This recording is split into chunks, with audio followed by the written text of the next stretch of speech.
ਆਦਿ ਸੱਚ ਜੁਗਾਦਿ ਸੱਚ ਹੈ ਵੀ ਸੱਚ। ਨਾਨਕ ਹੋਸੀ ਵੀ ਸੱਚ ਵਾਹਿਗੁਰੂ। ਦਰਸ਼ਨ ਪਿਆਸੀ ਦਿਨ ਸੋ ਰਾਤ ਚਿਤਵੋਂ ਅਨ ਦਿਨ ਨੀਤ। ਖੋਲ ਕਪਟ ਗੁਰ ਮੇਲੀਆ ਨਾਨਕ ਹਰ ਸੰਗ ਮੀਤ। ਤੂੰ ਚਉ ਸੱਜਣ ਮਹਿੰਡਿਆ ਦੇਈ ਸਿਸ ਉਤਾਰ। ਨੈਣ ਮਹੰਜੇ ਤਰਸ ਦੇ ਕਦ ਪੱਸੀ ਦੀਦਾਰ। ਵਾਹਿਗੁਰੂ ਸਾਹਿਬ ਜੀ। ਮਾਰੂ ਮਹੱਲਾ ਪੰਜਵਾ। ਘਰ ਦੂਜਾ ਇੱਕ ਓੰਕਾਰ ਸਤਿਗੁਰ ਪ੍ਰਸਾਦ। ਦਰਪੈ ਧਰਤ ਆਕਾਸ ਨਖਤਰਾ ਸਿਰ ਉਪਰ ਅਮਰ ਕਰਾਰਾ। ਪੌਣ ਪਾਣੀ ਬੈ ਸੰਤਰ ਡਰ ਪੈ ਇੰਦਰ ਵਿਚਾਰਾ।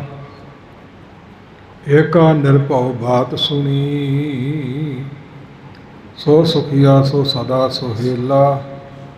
ਜੋ ਗੁਰ ਮਿਲ ਗਾਏ ਗੁਣੀ ਰਹਾਉ ਦੇਹ ਧਾਰ ਅਰ ਦੇਵਾ ਡਰ ਪਹਿ। ਸਿਰ ਸਾਧਕ ਡਰ ਮੋਇਆ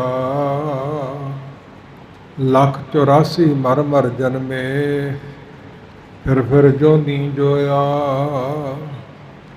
ਰਾਜਸ ਸਾਤਕ ਤਾਮਸ ਡਰ ਪਹਿ ਕੇਤੇ ਰੂਪ ਪਾਇਆ। ਛਲ ਬਪਰੀ ਇਹ ਕੌਲਾ ਡਰ ਪੈ ਅਤ ਡਰ ਪੈ ਧਰਮ ਰਾਇਆ। ਸਗਲ ਸਮਗਰੀ ਡਰਹਿ ਵਿਆਪੀ ਬਿਨ ਡਰ ਕਰਨੈ ਹਾਰਾ। ਕਹੋ ਨਾਨਕ ਭਗਤਨ ਕਾ ਸੰਗੀ ਭਗਤ ਸੋਹ ਹੈ ਦਰਬਾਰਾ। ਕਹੋ ਨਾਨਕ ਭਗਤਨ ਕਾ ਸੰਗੀ ਭਗਤ ਸੋਹ ਹੈ ਦਰਬਾਰਾ। ਸਤਿਗੁਰੂ ਗਰੀਬ ਨਵਾਜ ਪਤਿਤ ਪਾਵਨ ਦੀਨ ਬੰਧੂ ਸਰਵ ਵਿਆਪੀ ਨਿਰੰਕਾਰ ਅਕਾਲ ਪੁਰਖ ਧੰਨ ਧੰਨ ਗੁਰੂ ਨਾਨਕ ਪਾਤਸ਼ਾਹ ਮਹਾਰਾਜ ਸਾਹਿਬ। ਦਸਵੀਂ ਜੋਤ ਪੰਥ ਦੇ ਵਾਲੀ ਅੰਮ੍ਰਿਤ ਦੇ ਦਾਤੇ ਸਾਹਿਬ ਸ੍ਰੀ ਗੁਰੂ ਗੋਬਿੰਦ ਸਿੰਘ ਮਹਾਰਾਜ ਸਾਹਿਬ ਜੀ। ਦਸਾਂ ਸਰੂਪਾਂ ਦੀ ਭਗਤਾਂ ਸ਼ਕਤੀਆਂ ਸਮੇਤ ਸਮੂਹ ਗ੍ਰੰਥਾਂ ਦਾ ਸਿਧਾਂਤ ਤਤਸਾਰ ਸ਼ਬਦ ਅਵਤਾਰ ਜੁਗੋ ਜੁਗ ਅਟਲ ਗੁਰੂਆਂ ਦੇ ਗੁਰੂ ਆਦਿ ਗੁਰੂ ਸਾਹਿਬ ਸ੍ਰੀ ਗੁਰੂ ਗ੍ਰੰਥ ਸਾਹਿਬ ਮਹਾਰਾਜ ਸਾਹਿਬ ਜੀ ਦੀ ਸਾਜੀ ਨਵਾਜੀ ਗੁਰੂ ਰੂਪ ਗੁਰੂ ਖਾਲਸਾ ਸਾਧ ਸੰਗਤ ਜੀ। ਧੰਤਾ ਯੋਗ ਹੋ ਵਡਿਆਈ ਦੇ ਪਾਤਰ ਹੋ। ਅੱਜ ਦਾ ਸਮਾਂ ਮਹਿੰਗਾ ਅਣਮੁੱਲਾ ਭਾਗਾਂ ਭਰੀ ਘੜੀ ਗੁਰੂ ਦੇ ਸਨਮੁਖ ਬੈਠਣ ਦੀ ਆਪਾਂ ਨੂੰ ਨਸੀਬ ਹੋ ਰਹੀ ਹੈ। ਅੰਮ੍ਰਿਤ ਵੇਲੇ ਤੋਂ ਲੈ ਕੇ ਸਾਹਿਬਾਂ ਦਾ ਸਰੂਪ ਪ੍ਰਕਾਸ਼ਮਨ ਹੋਇਆ। ਨਿਤਨੇਮ ਦੀਆਂ ਬਾਣੀਆਂ ਦੇ ਪਾਠ ਹੋਏ ਨੇ ਅਤੇ ਕੁਝ ਕੁ ਸ਼ਬਦਾਂ ਦਾ ਕੀਰਤਨ। ਫਿਰ ਅਰਦਾਸ ਵਿੱਚ ਗੁਰੂ ਚਰਨਾਂ 'ਚ ਹਾਜ਼ਰੀ ਲੱਗੀ ਹੈ ਅਤੇ ਅਰਦਾਸ ਦਾ ਮੁੱਖ ਵਾਕ ਉਹ ਸੰਗਤਾਂ ਨੇ ਸਰਵਣ ਕੀਤਾ ਹੈ। ਹੁਣ ਜੋ ਸ਼ਬਦ ਸੁਣਿਆ ਹੈ ਇਹ ਸਮੇਂ ਤੋਂ ਲੈ ਕੇ ਚੱਲ ਰਹੇ ਲੜੀਵਾਰ ਪਾਠ ਅਤੇ ਨਾਲ ਉਸ ਦੀ ਵਿਚਾਰ ਤੁਸ਼ ਬੁੱਧੀ ਅਨੁਸਾਰ ਮਹਾਰਾਜ ਸਾਹਿਬ ਸਾਨੂੰ ਕਰਨ ਅਤੇ ਸੁਣਨ ਦੀ ਸਮਰੱਥਾ ਦੇ ਰਹੇ ਹਨ। ਕਿਸੇ ਜੀਵ ਵਿੱਚ ਆਪ ਵੱਲ ਨਹੀਂ ਹੋ ਆਪੋ ਬੋਲ ਨਾ ਜਾਣਦਾ ਮੈਂ ਕਹਿਆ ਸਭ ਹੁਕਮ ਆਓ ਜੀਓ। ਅਸੀਂ ਗੁਰੂ ਸਾਹਿਬ ਕਹਿੰਦੇ ਅਸੀਂ ਨਹੀਂ ਬੋਲਣਾ ਜਾਣਦੇ ਅਸੀਂ ਬੋਲ ਨਹੀਂ ਸਕਦੇ ਅਤੇ ਆਪਣੇ ਆਪ ਆਖਣ ਜੋਰ ਚੁੱਪੇ ਨਹਿ ਜੋਰ ਜੋਰ ਨ ਮੰਗਣ ਦੇਣ ਨ ਜੋਰ ਜੋਰ ਨ ਜੀਵਨ ਮਰਨ ਹੈ ਜੋਰ। ਕਿਸੇ ਗੱਲ ਦਾ ਵੀ ਜ਼ੋਰ ਵਾਲ ਕਿਸੇ ਜੀਵ ਵਿੱਚ ਨਹੀਂ। ਕਿਉਂ ਬੁਲਾਵੇ ਤੂੰ ਬੋਲੇ ਸੁਆਮੀ ਕੁਦਰਤ ਕੌਣ ਹਮਾਰੀ। ਸਾਰ ਸੰਗ ਨਾਨਕ ਜਸ ਗਾਇਓ ਜੋ ਪ੍ਰਭ ਕੀ ਅਤ ਪਿਆਰੀ। ਇਸ ਪ੍ਰਕਾਰ ਜਿਵੇਂ ਬਣਾਉਂਦੇ ਨੇ ਕਿਰਪਾ ਕਰਦੇ ਨੇ ਤਿਵੇਂ ਸੁਣਨ ਦੀ ਸ਼ਕਤੀ ਸਾਨੂੰ ਦਿੰਦੇ ਨੇ ਅਤੇ ਸੁਣ ਰਹੇ ਹਾਂ। ਆਪਣੀ ਮਰਜ਼ੀ ਦੇ ਨਾਲ ਸਾਨੂੰ ਸਰੀਰ ਨਹੀਂ ਮਿਲਿਆ ਰਸਨਾ ਨਹੀਂ ਮਿਲੀ ਨੇਤਰ ਅਤੇ ਸੁਣਨ ਲਈ ਕੰਨ ਵੀ ਨਹੀਂ ਮਿਲੇ। ਭਾਵੇਂ ਸਾਹਿਬਾਂ ਦਾ ਹੁਕਮ ਹੈ ਗੁਰੂ ਅਮਰਦਾਸ ਜੀ ਦਾ ਐ ਸਰਵਣੋ ਮੇਰੇ ਹੋ ਸਾਚੇ ਸੁਣਨੇ ਨੂੰ ਪਠਾਏ। ਪਠਾਏ ਦਾ ਅਰਥ ਹੈ ਭੇਜਿਆ। ਸਾਚੇ ਸੁਣਨੇ ਨੂੰ ਪਠਾਏ ਸਰੀਰ ਲਾਏ, ਸੁਣੋ ਸਤ ਬਾਣੀ। ਜਿਤ ਸੁਣੀ ਮਨ ਤਨ ਹਰਿਆ ਹੋਵਾ, ਰਸਨਾ ਰਸ ਸਮਾਣੀ। ਤੇ ਨਾਲ ਇਹ ਵੀ ਤਾਰਨਾ ਕੀਤੀ, ਮੇਰੇ ਮੋਹਨ ਸਰਵਣੀ ਇਹ ਨਾ ਸੁਣਾਏ। ਸਾਖਤ ਗੀਤ ਨਾਤ ਗਾਵਤ ਬੋਲਤ ਬੋਲ ਅਜਾਏ। ਸਾਖਤ ਕਠੋਰ ਚਿਤ ਵਾਲਿਆਂ ਦੇ ਤੱਪੇ, ਨਿਕੰਮੇ ਗੰਦੇ ਗੀਤ, ਰਾਈਆਂ ਚੁਗਲੀਆਂ ਤੇ ਨਿੰਦਿਆ। ਇਸ ਆਦ ਕੇ ਮੇਰੀ ਕੰਨੀ ਆਵਾਜ਼ ਨਾ ਪਵੇ। ਇਹ ਕੰਨ ਸਾਡੇ ਸਰੀਰ ਨੂੰ ਪਰਮੇਸ਼ਰ ਨੇ ਬਾਣੀ ਸੁਣਨ ਵਾਸਤੇ ਤੇ ਨਾਮ ਸੁਣਨ ਵਾਸਤੇ ਬਖਸ਼ ਕੀਤੇ ਨੇ। ਆਇਓ ਸੁਣ ਪੜ੍ਹਨ ਕੋ ਬਾਣੀ, ਬਾਣੀ ਸੁਣਨ ਵਾਸਤੇ ਤੇ ਬਾਣੀ ਪੜ੍ਹਨ ਵਾਸਤੇ। ਨਾਮ ਵਿਸਾਰ ਲੱਗੋ ਅੰਨ ਲਾਲਚ ਬਿਰਥਾ ਜਨਮ ਪ੍ਰਾਣੀ। ਅੰਨ ਦਾ ਅਰਥ ਹੈ ਹੋਰ, ਹੋਰ ਲਾਲਤਾਂ ਵਿੱਚ ਤੂੰ ਲੱਗਾ ਹੋਇਆ ਹੈ। ਪ੍ਰਾਣਾ ਦੇ ਆਸਰੇ ਚੱਲਣ ਵਾਲੇ, ਤੇਰਾ ਜਨਮ ਵਿਅਰਥ ਜਾ ਰਿਹਾ ਹੈ, ਸਫਲਾ ਨਹੀਂ ਹੋਣਾ। ਇਹ ਸ਼ਬਦ ਅੰਦਰ ਹਜ਼ੂਰ ਸੱਚੇ ਪਾਤਸ਼ਾਹ ਮਹਾਰਾਜ ਸਾਹਿਬ ਜੀ ਨੇ ਬਖਸ਼ਿਆ ਹੈ ਕਿ ਕੋਈ ਵੀ ਦੁਨੀਆ ਦੀ ਵਸਤੂ ਬਲ ਵਾਲੀ ਨਹੀਂ, ਆਪਣੇ ਆਪ ਨਹੀਂ, ਨਿਰਭਉ ਨਹੀਂ, ਭੈ ਦੇ ਵਿੱਚ ਨੇ ਤੇ ਡਰ ਦੇ ਵਿੱਚ ਨੇ, ਜੰਮਣ ਤੇ ਮਰਨ ਵਿੱਚ ਨੇ। ਕੇਂਦਰੀ ਭਾਵ ਵਾਲੀ ਪੰਕਤੀ ਹੈ, ਏਕਾ ਨਿਰਭਉ ਬਾਤ ਸੁਣੀ। ਜਿਹਨੂੰ ਭਉ ਨਹੀਂ, ਜਿਹਨੂੰ ਡਰ ਨਹੀਂ, ਉਹ ਪਰਮੇਸ਼ਰ ਕਾਲ ਪੁਰਖ ਹੀ ਹੋ ਸਕਦਾ ਹੈ। ਉਸ ਨੂੰ ਜਪਣ ਵਾਲੇ ਵਿਰਲੇ ਵਿਰਲੇ ਮਹਾਤਮਾ ਹੋ ਸਕਦੇ ਨੇ। ਨਿਰਭਉ ਜਪੇ ਸਗਲ ਭਉ ਮਿਟੇ। ਏਕਾ ਨਿਰਭਉ ਵਾਰ ਸੁਣੀ, ਸੋ ਸੁਖੀਆ ਸੋ ਸਦਾ ਸੁਹੇਲਾ। ਜੋ ਗੁਰ ਮਿਲ ਗਾਏ ਗੁਣੀ, ਗੁਰੂ ਨਾਲ ਮਿਲ ਕੇ ਗੁਰੂ ਦੇ ਗੁਣਾਂ ਨੂੰ ਗਾਉਂਦਾ ਹੈ ਰਸਨਾ ਦੁਆਰਾ ਤੇ ਸੁਣਦਾ ਹੈ ਕੰਨਾਂ ਦੁਆਰਾ, ਉਹ ਸੁਖੀਆ ਹੈ, ਭਾਣਾ ਮੰਨਦਾ ਹੈ। ਬਲ ਬੁੱਧੀ ਮਹਾਰਾਜ ਸਾਹਿਬ ਨੇ ਜਿਹਨੂੰ ਬਖਸ਼ੀ ਉਹ ਸੁਖੀਆ। ਐਸ ਲੋਕ ਵੀ ਸੁਖੀ ਤੇ ਪਰਲੋਕ ਵਿੱਚ ਵੀ ਸੁਖੀ, ਕਿ ਮਨ ਨੂੰ ਸ਼ਾਂਤੀ ਤੇ ਸੰਤੋਖ ਹੈ। ਬਾਕੀ ਬਹੁ ਗਿਣਤੀ ਮੇਰੇ ਵਰਗੇ ਡਰਦੇ ਲੁਕਦੇ ਫਿਰਦੇ ਨੇ, ਮਾੜੇ ਨਿਕੰਮੇ ਕੰਮ ਕਰਦੇ ਹੋਏ। ਰੰਭ ਵਿੱਚ ਮਾਰੂ ਰਾਗ ਹੈ ਤੇ ਮਹੱਲਾ ਪੰਜਵਾਂ ਗੁਰੂ ਅਰਜਨ ਸਾਹਿਬ ਜੀ ਦਾ ਸ਼ਬਦ ਹੈ, ਦੂਜੇ ਘਰ ਸੁਰਤਾਲ ਵਿੱਚ। ਤੇ ਮੰਗਲਾ ਚਰਨ ਅਕਾਲ ਪੁਰਖ ਨਿਰੰਕਾਰ ਦਾ ਹੈ, ਕਿਸੇ ਬੰਦੇ ਦਾ ਨਹੀਂ, ਕਿਸੇ ਅਵਤਾਰ ਦਾ ਨਹੀਂ, ਕਿਸੇ ਦੇਵਤੇ ਦਾ ਨਹੀਂ। ਉਹ ਨਿਰੰਕਾਰ ਇੱਕ ਹੈ, ਦੋ ਚਾਰ ਨਹੀਂ। ਐਵੇਂ ਨਿਕੰਮੇ ਲੋਕ ਵੰਡਾਂ ਪਾਈ ਫਿਰਦੇ ਨੇ। ਸਾਰੀ ਸ੍ਰਿਸ਼ਟੀ ਦਾ ਮਾਲਕ ਜਿਸ ਵਿੱਚ ਕੁੱਲ ਆ ਜਾਂਦੇ ਨੇ, ਪਸ਼ੂ ਪੰਛੀਆਂ ਜਾਨਵਰਾਂ ਰੁੱਖਾਂ ਕੀੜੀਆਂ ਮਕੌੜਿਆਂ ਤੱਕ 84 ਲੱਖ ਜੂਨ ਦੇ ਸਭ ਆ ਜਾਂਦੇ ਨੇ। ਉਹ ਇੱਕ ਹੀ ਹੈ, ਸਾਰਿਆਂ ਨੂੰ ਬਣਾਉਣ ਵਾਲਾ। ਓੰਕਾਰ ਚਾਰ ਸੇ ਰੱਖਿਆ ਕਰਦਾ, ਸਤ ਨਾਸ ਹੋ ਰਹਿ ਤੇ ਬਾਕੀ ਸਭ ਨਾਸਵਾਨ ਹੈ। ਗੁਰ ਸਭ ਤੋਂ ਵੱਡਾ ਹੈ ਤੇ ਗੋ ਹਨੇਰੇ ਦੂਰ ਕਰ ਨੂੰ ਪ੍ਰਕਾਸ਼ ਕਰਦਾ ਤੇ ਸਿੱਖਿਆ ਦਿੰਦਾ ਤੇ ਪ੍ਰਸਾਦ ਕਿਰਪਾ ਕਰਦਾ ਹੈ। ਮੰਗਲ ਸਰੂਪ ਤੇ ਮੰਦਰ ਸਰੂਪ ਹੈ। ਆਪ ਜੀ ਦਰ ਪੈ ਧਰਤ ਆਕਾਸ ਨਖਤਰਾ, ਸਿਰ ਉੱਪਰ ਅਮਰ ਕਰਾਰਾ। ਦਰ ਪੈ ਡਰਦੀ ਹੈ ਧਰਤੀ, ਡਰਦਾ ਹੈ ਆਕਾਸ਼। ਤੇ ਆਕਾਸ਼ ਵਿੱਚ ਨਖੱਤਰ ਚੜ੍ਹੇ ਹੋਏ ਤਾਰੇ ਵੀ ਡਰਦੇ ਨੇ। ਉਹ ਵੀ ਟੁੱਟਦੇ ਰਹਿੰਦੇ ਨੇ, ਡੁੱਬਦੇ ਰਹਿੰਦੇ ਨੇ, ਚੜ੍ਹਦੇ ਰਹਿੰਦੇ ਨੇ, ਭੌਂਦੇ ਫਿਰਦੇ ਨੇ। ਇਹਨਾਂ ਸਾਰਿਆਂ ਦੇ ਉੱਪਰ ਅਮਰ ਹੁਕਮ ਹੈ, ਕਰਾਰਾ ਡਾਢਾ ਕਰਤੇ ਪੁਰਖ ਦਾ, ਜਿਹਦੇ ਹੁਕਮ ਨੂੰ ਕੋਈ ਮੋੜ ਨਹੀਂ ਸਕਦਾ, ਕੋਈ ਟਾਲ ਨਹੀਂ ਸਕਦਾ। ਉਹ ਸਾਰਿਆਂ ਦੇ ਸਿਰ 'ਤੇ ਹੈ। ਇਸ ਪ੍ਰਕਾਰ ਨਿਰਭਉ ਫਿਰ ਕੌਣ ਹੋਇਆ? ਕੋਈ ਵੀ ਨਹੀਂ। ਜਿਵੇਂ ਅਸੀਂ ਸਰੀਰ ਲਈ ਫਿਰਦੇ ਹਾਂ, ਜਾਂ ਪਸ਼ੂ ਪੰਛੀਆਂ ਦੇ ਨੇ, ਜਾਂ ਰੁੱਖ ਦਰਖਤ ਨੇ, ਜਾਂ ਕੋਈ ਵੀ, ਇਹਨਾਂ ਸਾਰਿਆਂ ਨੇ ਪਰਲੋ ਹੋਣ ਤੋਂ ਧਰਤੀ 'ਚ ਮਿੱਟੀ 'ਚ ਮਿਲ ਜਾਣਾ ਹੈ। ਇਹ ਮਿੱਟੀ ਧਰਤੀ ਸਾਰੀ ਤੇ ਪਾਣੀ ਵਗਿਆ ਨੂੰ ਬਸੰਤ, ਇਹਨੂੰ ਵਾਂਤਰ ਪਰਲੋ ਕਹਿੰਦੇ ਹੈ। ਇਹ ਦਰਿਆਵਾਂ ਦੀ ਧਰਤੀ ਹੈ। 5 ਆਬ 5 ਦਰਿਆਵਾਂ ਦੀ ਧਰਤੀ, 2 ਆਬ 2 ਦਰਿਆਵਾਂ ਦੀ ਧਰਤੀ, ਸਾਰੀ ਧਰਤੀ ਸਾਰੀ ਫਿਰ ਇਹਦੀ ਲੈਤਾ ਪਾਣੀ ਵਿੱਚ ਹੋ ਜਾਊ। ਤੇ ਪਾਣੀ ਵਿੱਚ ਅਗਨੀ ਹੈ, ਪ੍ਰਤੱਖ ਅਗਨੀ ਸਾਰੇ ਜਾਣਦੇ ਆ। ਤੇ ਜਠਰ ਅਗਨੀ ਸਰੀਰ ਗਰਮ ਰੱਖਦੀ ਹੈ। ਤੇ ਡਾਵਾ ਅਗਨ ਜੰਗਲਾਂ 'ਚ ਪੈਦਾ ਹੁੰਦੀ ਆਪਣੇ ਆਪ ਵਾਸਾਂ ਦੇ ਖਹਿਣ ਤੋਂ। ਤੇ ਬੜਵਾ ਅਗਨੀ ਉਹ ਪਾਣੀ ਵਿੱਚ ਹੈ, ਸਮੁੰਦਰਾਂ ਵਿੱਚ ਹੈ। ਇੱਕ ਤੜਕ ਅਗਨੀ ਆਕਾਸ਼ ਵਿੱਚ ਹੈ, ਬੱਦਲਾਂ 'ਚੋਂ ਪੈਦਾ ਹੁੰਦੀ ਹੈ। ਸਾਰੀ ਸਰੀਰ ਧਰਤੀ 'ਚ ਮਿਲ ਗਏ ਤੇ ਧਰਤੀ ਪਾਣੀ 'ਚ ਮਿਲ ਗਈ ਤੇ ਪਾਣੀ ਵਿੱਚ ਅਗਨੀ ਉਸ ਨੂੰ ਸਾੜ ਦਊ। ਫਿਰ ਅਗਨੀ ਕਿੱਥੇ ਚਲੀ ਜਾਊ? ਹਵਾ 'ਚ ਮਿਲ ਜਾਊ। ਜਿੱਥੇ ਬੈਠੇ ਆ ਸਾਡੇ 4 ਸਵੇਰੇ ਹਵਾ ਦਿਸਦੀ ਨਹੀਂ, ਇਹਦੇ ਵਿੱਚ ਅਗਨੀ ਹੈ, ਦਿਸਦੀ ਨਹੀਂ। ਹਵਾ ਖੁਸ਼ਕ ਵੀ ਹੋ ਜਾਂਦੀ ਹੈ, ਹਵਾ ਪਾਣੀ ਵਾਲੀ ਵੀ ਹੋ ਜਾਂਦੀ ਹੈ।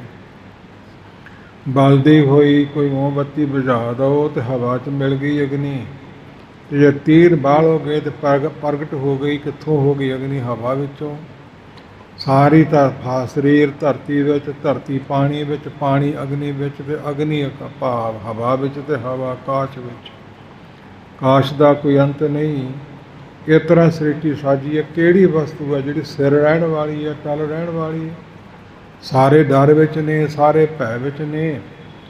ਧੰਨ ਗੁਰੂ ਨਾਨਕ ਪਾਤਸ਼ਾਹ ਮਹਾਰਾਜ ਸਾਹਿਬ ਜੀ ਨੇ ਆਸਾ ਦੀ ਵਾਰ ਵਿੱਚ ਸੇਖ ਬ੍ਰਹਮ ਦੇ ਨਾਲ ਵਿਚਾਰ ਕਰਦਿਆਂ ਪੁੱਛਿਆ ਤੇ ਦੱਸਿਆ ਸੀ, ਭੈ ਵਿੱਚ ਪਉਣ ਵਹੇ ਸਦਵਾਓ, ਭੈ ਵਿੱਚ ਚੱਲੇ ਲੱਖ ਦਰਿਆਓ, ਭੈ ਵਿੱਚ ਅਗਨ ਕੱਢੇ ਵੇਕਾਰ, ਭੈ ਵਿੱਚ ਧਰਤੀ ਦੱਬੀ ਭਾਰ, ਭੈ ਵਿੱਚ ਇੰਦ ਸਿਰੇ ਫਿਰੇ ਸਿਰ ਭਾਰ, ਭੈ ਵਿੱਚ ਰਾਜਾ ਧਰਮ ਦਵਾਰ, ਭੈ ਵਿੱਚ ਸੂਰਜ, ਭੈ ਵਿੱਚ ਚੰਦ, ਕੋਹ ਕਰੋੜੀ ਚਲਤ ਨਾ ਅੰਤ, ਭੈ ਵਿੱਚ ਸਿੱਧ ਬੁੱਧ ਸਰਨਾਥ, ਭੈ ਵਿੱਚ ਆਡਾਣੇ ਆਕਾਸ਼, ਭੈ ਵਿੱਚ ਜੋਧ ਮਹਾਬਲ ਸੂਰ, ਭੈ ਵਿੱਚ ਆਵੇ ਜਾਵੇ ਪੂਰ, ਸਗਲਿਆ ਭਵੋ ਲਿਖਿਆ ਸਿਰਲੇਖ, ਨਾਨਕ ਨਿਰਭਉ ਨਾਨਕ ਸੱਚ ਏਕ, ਭੈ ਤੋਂ ਰਹਿਤ ਹੈ ਬਿਨਾ ਹੈ, ਤੇ ਇੱਕ ਅਕਾਲ ਹੀ ਹੈ, ਹੋਰ ਕੋਈ ਨਹੀਂ। ਕੋਈ ਵੀ ਸਰੀਰ ਨਹੀਂ। ਜਿਹੜਾ ਆਪ ਡਰ ਵਿੱਚ ਆ, ਦੂਜਿਆਂ ਦਾ ਡਰ ਕਿਵੇਂ ਦੂਰ ਕਰ ਦਓ? ਇਹ ਸੋਚਣ ਤੇ ਵਿਚਾਰਨ ਦੀ ਸਾਨੂੰ ਲੋੜ ਹੈ। ਸੋ ਨਖੱਤਰ ਤਾਰੇ ਵੀ ਡੁੱਬਦੇ ਚੜ੍ਹਦੇ ਵਿਛਿਪਦੇ ਲੁਕਦੇ ਰਹਿੰਦੇ ਨੇ ਤੇ ਭੌਂਦੇ ਫਿਰਦੇ ਨੇ। ਇੱਧਰ ਨੇ ਇਹੀ ਵਹਿੰਗੀ ਇਹੀ ਤਾਰੇ, ਤੇ ਇਹੀ ਨੇ ਦੂਜੇ ਪਾਸੇ ਧਰਤੀ ਦੇ ਅਮਰੀਕਾ ਕਨੇਡਾ। ਜਿਹੜੇ ਗਏ ਨੇ ਉਹਨਾਂ ਨੂੰ ਪਤਾ ਵੇਖਿਆ ਹੈ। ਸੂਰਜ ਵੀ ਕਦੇ ਚੜ੍ਹਦਾ ਨਹੀਂ ਤੇ ਕਦੇ ਡੁੱਬਦਾ ਨਹੀਂ, ਭੱਜਾ ਹੀ ਫਿਰਦਾ ਦਿਨ ਰਾਤ। ਤਾਰੇ ਵੀ ਭਾਵ ਧਰੂ ਭਗਤ ਨੂੰ ਅਟਲ ਪਦਵੀ ਬਖਸ਼ੀ ਹੈ। ਤੇ ਸਿਆਣੇ ਪੈਂਦੇ ਕਹਿੰਦੇ ਵੀ ਭਾਵੇਂ ਅਰਬਾਂ ਖਰਬਾਂ ਸਾਲ ਬਾਅਦ ਹਿੱਲੇ, ਹਿੱਲਣਾ ਉਹਨੂੰ ਵੀ ਪੈਂਦਾ ਹੈ। ਦੁਨੀਆ ਕੈਸ ਮੁਕਾਮੇ, ਕੋਈ ਧਰਤੀ ਮੁਕਾਮ ਸਥਿਰ ਨਹੀਂ। ਇਸ ਅਕਾਲ ਨਿਰੰਕਾਰ ਦੇ ਪੁਜਾਰੀ ਮਹਾਰਾਜ ਸਾਹਿਬ ਨੇ ਸਾਨੂੰ ਤਾਂ ਬਣਾਇਆ ਹੈ। ਸਾਰਿਆਂ ਦੇ ਸਿਰ ਉੱਪਰ ਅਮਰ ਡਾਢਾ ਕਰਾਰਾ ਹੁਕਮ ਕਰਤੇ ਪੁਰਖ ਦਾ ਹੈ, ਜਿਹਨੂੰ ਕੋਈ ਮੋੜ ਨਹੀਂ ਸਕਦਾ, ਜਿਹਨੂੰ ਬਲ ਦੇ ਦੇਵੇ ਜੋ ਮਰਜ਼ੀ ਕਰਵਾ ਸਕਦਾ ਹੈ। ਹਜ਼ੂਰ ਦੇ ਬਚਨ ਨੇ ਮਸਕੰ ਭਗਨੰਦ ਸੈਲਮੰ ਕਰਦਮੰ ਤਰੰਤ ਪਪੀਲ ਕੈ ਸਾਗਰੰ ਲਗੰਤ ਪਿੰਗੰ ਤਮ ਪ੍ਰਕਾਸ਼ ਅੰਧ ਕੈ। ਬਲ ਦੇਵੇ ਤੇ ਮੱਛਰ ਪਾਸੋਂ ਟੱਕਰ ਮਰਵਾ ਕੇ ਤੇ ਪੱਥਰ ਬਣਾ ਸਕਦਾ ਹੈ। ਸੈਲ ਨਾਮ ਪੱਥਰ ਦਾ ਹੈ। ਮਸਕੰ ਭਗਨੰਤ ਸੈਲਮੰ, ਤੇ ਕਰਦਮੰ ਨਾਮ ਕੀੜੀ ਦਾ ਹੈ। ਤੁਰੰਤ ਤਰ ਸਕਦੀ ਹੈ ਕੀੜੀ ਚਿੱਕੜ ਨੂੰ, ਜਾਂ ਬੁੱਧੀ ਰੂਪੀ ਕੀੜੀ ਮੋਹ ਰੂਪੀ ਚਿੱਕੜ ਨੂੰ। ਇਤ ਆਦਿਕ ਕੀੜਾ ਥਾਪ ਦੇਹ ਪਾਤਸ਼ਾਹੀ, ਲਸ਼ਕਰ ਕਰੇ ਸਵਾਹਾ। ਕਿਹੜੀ ਵਸਤੂ ਸਥਿਰ ਹੈ ਦੁਨੀਆ ਦੀ? ਧਿਆਨ ਦੇਣ ਦੀ ਲੋੜ ਹੈ। ਜਿਹੜਾ ਆਪ ਨਿਰਭਉ ਹੈ, ਉਸ ਨਿਰਭਉ ਨੂੰ ਜਪੋ, ਤੁਹਾਡਾ ਭੈ ਮਿਟ ਜਾਵੇ, ਡਰ ਮਿਟ ਜਾਵੇ। ਇੱਕ ਪੰਕਤੀ ਕੇਂਦਰੀ ਭਾਵ ਦੀ ਆਰੰਭ 'ਚ ਬੇਨਤੀ ਕਰ ਦਿੱਤੀ ਹੈ। ਪੌਣ ਪਾਣੀ ਮੈਂ ਸੰਤਰ ਡਰ ਪੈ, ਡਰ ਪੇ ਇੰਦਰ ਵਿਚਾਰਾ ਪੌਣ ਹਵਾ। ਸਦਗਤੀ ਕਰਨ ਵਾਲੀ ਜਿਹੜੀ ਚੱਲ ਰਹੀ ਹੈ, ਇਹਦੀ ਗਿਣਤੀ ਵਿਦਵਾਨਾਂ 49 ਪ੍ਰਕਾਰ ਦੀ ਕੀਤੀ ਹੈ, ਤੇ 5 ਪ੍ਰਕਾਰ ਦੀ ਪੌਣ ਹਵਾ ਸਾਡੇ ਸਾਰਿਆਂ ਦੇ ਸਰੀਰ ਵਿੱਚ ਗਤੀ ਕਰ ਰਹੀ ਹੈ। ਕਿਤੇ ਵਾਸੀ ਲਿਆਉਂਦੀ ਹੈ, ਕਦੇ ਪੇਟ ਫੁਲਾਉਂਦੀ ਹੈ, ਕਦੇ ਸਾਹ ਲਿਆਉਂਦੀ ਹੈ, ਕਦੇ ਅੱਖਾਂ ਖਿਲਾਉਂਦੀ ਹੈ, ਕਿਤੇ ਕਿਸੇ ਪ੍ਰਕਾਰ ਗਤੀਆਂ ਕਰਨ ਵਾਲੀ, ਅੰਦਰੋਂ ਬਾਹਰ ਆਉਣ ਵਾਲੀ, ਕਈ ਤਰ੍ਹਾਂ ਦੀ 5 ਤਰ੍ਹਾਂ ਦੀ ਹੈ। 49 ਪ੍ਰਕਾਰ ਦੀ ਹੈ। ਥੱਲਿਓਂ ਕਿਸੇ ਪਾਸੇ, ਉੱਪਰੋਂ ਹੋਰ ਕਿਸੇ ਪਾਸੇ ਇਹ ਸਦਗਤੀ ਕਰ ਰਹੀ ਹੈ ਪਰਮੇਸ਼ਰ ਦੇ ਹੁਕਮ ਵਿੱਚ। ਬੜੇ ਜ਼ੋਰ ਦੀ ਹਨੇਰੀ ਝੱਖੜ ਵੀ ਆ ਜਾਂਦੇ ਆ ਤੇ ਸ਼ਾਂਤ ਵੀ ਹੋ ਜਾਂਦੀ ਹੈ, ਜਾਂਦੀ ਕਿਤੇ ਨਹੀਂ। ਇਹ ਪੌਣ ਦੇਵਤਾ ਵੀ ਉਸ ਦੇ ਹੁਕਮ ਵਿੱਚ ਹੈ। ਨਖੱਤਰ ਤਾਰੇ ਵੀ ਉਹਦੇ ਹੁਕਮ ਵਿੱਚ ਹੈ। ਧਰਤੀ ਜਿਹੜੀ ਖੜੀ ਹੈ ਪਾਣੀ ਵਿੱਚ, ਉਹਦੇ ਹੁਕਮ ਵਿੱਚ ਹੈ। ਆਕਾਸ਼ ਇਸ ਪ੍ਰਕਾਰ ਸਭ ਹੁਕਮ ਵਿੱਚ ਹੀ ਬਣਿਆ ਹੋਇਆ ਹੈ।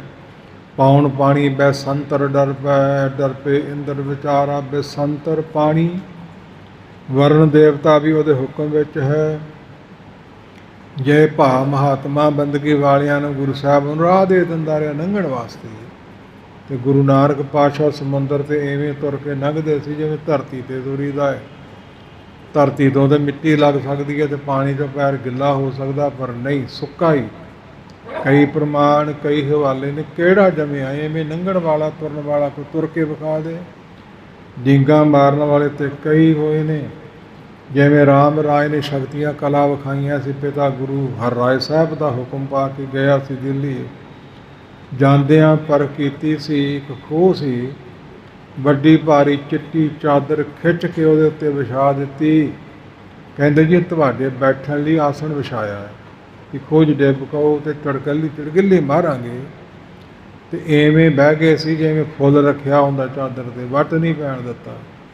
ਫਿਰ ਪਾਣੀ ਤੇ ਤੁਰ ਕੇ ਵਿਖਾ ਦਿੱਤਾ ਸੀ, ਫਿਰ ਮਸੀਤ ਭਜਾ ਕੇ ਵਿਖਾ ਦਿੱਤੀ ਸੀ। ਕਿਹੜੀ ਵਸਤੂ ਜਿਹੜੀ ਆਗਿਆ ਵਿੱਚ ਨਹੀਂ, ਪਾਣੀ ਆਗਿਆ ਵਿੱਚ ਹੈ ਤੇ ਬਸੰਤਰ ਅਗਨੀ ਦੇਵਤਾ ਵੀ ਆਗਿਆ ਵਿੱਚ ਹੈ। ਪ੍ਰਹਿਲਾਦ ਭਗਤ ਨੂੰ ਪਾਣੀ ਨੇ ਨਹੀਂ ਸੀ ਡੋਬਿਆ, ਪਿਤਾ ਨੇ ਪੱਥਰ ਗਲ ਬੰਨ੍ਹ ਕੇ ਨਦੀ 'ਚ ਸੁੱਟਿਆ ਸੀ। ਇਸੇ ਪ੍ਰਕਾਰ ਅੱਗ ਵਿੱਚ ਹੋਲਕਾ ਭੂਆ ਨੇ ਸਾੜਿਆ ਸੀ, ਅਗਨੀ ਨੇ ਨਹੀਂ ਸੀ ਸਾੜਿਆ। ਭਾਬੀ ਦੀ ਚੰਦ ਲੈ ਕੇ ਦਸ਼ਾਲੇ ਭੱਠੀ 'ਚ ਵੜ ਗਿਆ, ਅਗਨੀ ਨੇ ਨਹੀਂ ਸੀ ਸਾੜਿਆ। ਗੁਰੂ ਅਰਜਨ ਸਾਹਿਬ ਤੱਤੀ ਤਵੀ 'ਤੇ ਬੈਠੇ ਤੇ ਅਗਨੀ ਸੇਕ ਲਾਉਣੋਂ ਹਟ ਗਈ। ਭੈ ਵਿੱਚ ਹੈ, ਉਹਦੇ ਹੁਕਮ ਵਿੱਚ ਹੈ। ਹਜ਼ੂਰ ਕਹਿੰਦੇ ਨਹੀਂ ਬਸੰਤਰ ਦੇਵਤਾ ਤੂੰ ਆਪਣਾ ਕੰਮ ਕਰੀ ਚੱਲ, ਸਾਡੀ ਸਹਿਜ ਖੇਡ ਹੈ, ਤੂੰ ਇਹਦੇ ਵਿੱਚ ਦਖਲ ਨਾ ਦੇ। ਅਸੀਂ ਅਜਰ ਨੂੰ ਜਰ ਕੇ ਵਿਖਾਉਣਾ ਹੈ ਤੇ ਸ਼ਹੀਦੀਆਂ ਦੀ ਇਹ ਪੂਰਨੇ ਪਾਉਣੀ ਹੈ, ਨਹੀਂ ਰੱਖਣੀ ਹੈ। ਉਹਦੇ ਭੈ ਤੋਂ ਬਿਨਾਂ ਕੋਈ ਵਸਤੂ ਵੀ ਦੁਨੀਆ ਦੀ ਨਹੀਂ।